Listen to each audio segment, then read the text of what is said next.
आगाज नहीं होती। अगर आप में काबिलियत है तो आप फर्श से अर्श तक का सफर तय कर सकते हैं। और ऐसा ही कुछ करके दिखाया उत्तर प्रदेश के आगरा से आने वाले दो भाइयों ने।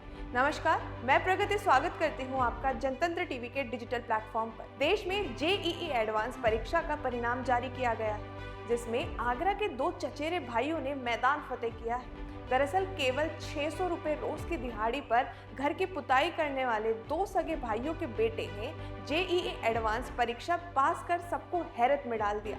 दोनों भाइयों ने 2 साल पहले अपने बेटे को आईआईटी में दाखिला दिलाने के लिए एक सपना देखा था, जो आज उनके बेटे शिवम और अभिषेक ने पूरा कर दिखाया है। आज दोनों भाइयों ने एक मिसाल पेश की है कि अगर मन में चाह हो तो मंजिल कभी भी पाई जा सकती है। तो आइए जानते हैं आगरा के इन दो होनहार बच्चों के बारे में। एक प्राइवेट स्कूल में पेंट का काम करने वाले दो चचेरे भाइयों ने मिसाल पेश की है।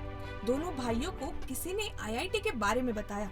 उन्हें बताया कि एक परीक्षा होती है जिसे क्लियर करने के बाद आईआईटी में एडमिशन मिलता है। इसके बाद दोनों पेंटरों ने अपने बच्चों का दाखिला उसी स्कूल में करवा दिया और आईआईटी प्रवेश परीक्षा की तैयारी के लिए कोचिंग क्लास ज्वाइन कराने का निर्णय लिया।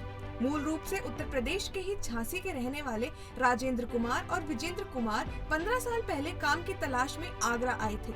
उस वक्त उनके पास कुछ भी नहीं हुआ करता था। एक समय ऐसा भी था जब उनके पास अगले दिन के खाने के लिए भी कुछ नहीं था। कई मेहनत के दिनों बाद भाइयों ने पेंटर के तौर पर काम करना शुरू किया। राजेंद्र ने मीडिया से बातचीत करते हुए ये कहा और उनके भाई के कम उम्र से ही दिहाड़ी मजदूर के रूप में काम करने लगे थे। अब ये दोनों हर दिन 600 रुपए कमा लेते हैं। ये किराए के मकान में रहते हैं। बेटे और भतीजे के आईआईटी में जाने के बाद हमें उम्मीदें हैं कि भविष्य में बेहतर होगा। राजेंद्र बताते हैं कि वे 10वीं क्लास में फेल हुए थे और उनका छोटा भाई 8वीं क्लास तक ही पढ़ा है। तो ये उनके घर से आईआईटी के लिए बच्चों का सिलेक्शन होना काफी प्रेरणादायक बात है। तो देखा आपने किस तरह से मेहनत के बलबूते पर दो चचेरे भाइयों ने एक मिसाल पेश की, और ये उन सब छात्रों के लिए एक सबक है जो कहते हैं कि बिना महंगी कोचिंग के कोई परीक्षा पास नहीं हो सकती। बहरहाल दोनों भाइयों की सफलता पर आपकी क्या राय है और आप इनकी मोटिवेशनल स्टोरी को किस एंगल से देखते हैं, बताइएगा जरूर। और ऐसे ही तमाम अपडेट्स के लिए जुड़े रहिए जनतंत्र टीवी के डिजिटल प्लेटफॉर्म पर।